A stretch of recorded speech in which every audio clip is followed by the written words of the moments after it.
രണ്ടാമത്തെ 10 പറ്റി പറഞ്ഞത് മഗ്ഫിറത്തിന്റെ 10 എന്നല്ലേ? വിശാലമായി അള്ളാഹിനോട് മഗ്ഫിറത്ത് ചോദിക്കണം. ചെറുതും വലുതും എല്ലാ സംഗതികളും അള്ളാഹിനോട് പൊറുക്കലിനെ തേടണം. ശരിക്കൊരു തൗബയുടെ മനസ്ഥിതിയുമായി റബ്ബിനോട് മാപ്പിനെ ചോദിക്കണം. ശരിക്കും മഗ്ഫിറത്ത് ചോദിക്കണം. ആ ചോദിക്കുന്നത് നമ്മുടെ കണ്ണും ഖൽബും അറിഞ്ഞ് ചോദിക്കണം.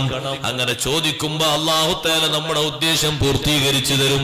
എന്താണ് ഉദ്ദേശം? നമുക്ക് അല്ലാഹുവിന്റെ മഗ്ഫിറത്ത് വേണം. അല്ലാഹ് പാപം പൊറുത്ത് നമ്മളെ നന്നാക്കണം. പാപം പൊറുക്കപ്പെട്ടവരിൽ നമ്മൾ ഉൾപ്പെട്ട് കിട്ടുകയും വേണം. റമളാനിന് അങ്ങനത്തെ ഒരു ആത്മീയമായ ചൈതന്യമുണ്ട്.